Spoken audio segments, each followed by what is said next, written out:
Hello friends, আজকে review করব border 2 Taylor. কিছু সিনেমা থাকে যেগুলো শুধু দেখা হয় না, অনুভব করা হয়। 1997 সালে মুক্তি পাওয়া বর্ডার ঠিক এমনই একটা সিনেমা ছিল। আর আজ এত বছর পর যখন বর্ডার 2 এর টেইলার আসে, স্বাভাবিকভাবে প্রশ্নটা একটাই, এই সিনেমা কি সেই লেগেসির যোগ্য? প্রথমে একটা কথা পরিষ্কার করে বলি, বর্ডার কোনো সাধারণ ওয়ার মুভি ছিল না। ওটা ছিল সৈনিকদের ভয়, তাদের পরিবার আর ফিরে আসবো কিনা এই অনিশ্চয়তার গল্প। সানি দেওয়াল এর সেই ডায়লগ, ওই মাঠ, ওই রাতের যুদ্ধ আজও মানুষের মনে গেঁথে আছে।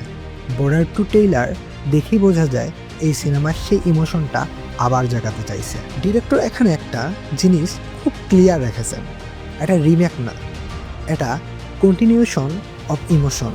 টেইলারে কোনো অপ্রয়োজনীয় গ্ল্যামার নেই, ক্যামেরা বারবার মুখের ক্লোজ সটে যায়, কারণ এখানে যুদ্ধের থেকেও বড় জিনিস হলো যুদ্ধের আগে সৈনিকের মানসিক অবস্থা।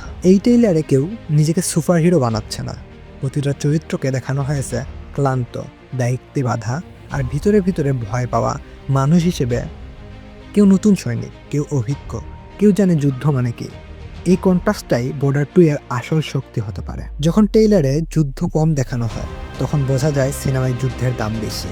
এখানে বন্দুকের শব্দের চেয়ে নীরবতা বেশি ভয়ঙ্কর। এটা ইঙ্গিত দেয় যুদ্ধ শুধু অ্যাকশন না, এটা ক্ষতি, ত্যাগ আর মৃত্যু। ব্যাকগ্রাউন্ড মিউজিকটা এমনভাবে ব্যবহার করা হয়েছে যেন পুরনো বর্ডারের স্মৃতি হালকা করে ছুঁয়ে যায়, কিন্তু কপি করে না। এটা খুব রিস্কি কাজ, আর টেইলার বলছে এই রিস্কটা ডিরেক্টর নিয়েছেন। তুলনা আসবে, সত্যি কথা বললে বর্ডার 2 এর সবচেয়ে বড় শত্রু বর্ডার নিজেই। কারণ মানুষ সিনেমাটা দেখতে যাবে গল্প দেখার জন্য না, নিজের পুরনো অনুভূতিগুলো আবার খুঁজে পাওয়ার জন্য। বর্ডার 2 টেইলার দেখে এটা বলা যায় এই সিনেমা চেঁচামেচি করানো দেশপ্রেম না, ওভার অ্যাকশন না, বরং নীরব, ভারী আর দায়িত্বপূর্ণ। যদি সিনেমাটার টেইলারের মতোই হয়, তাহলে বর্ডার 2 শুধু সিকুয়েল হবে না, একটা সম্মানজনক ট্রিবিউট হতে হবে।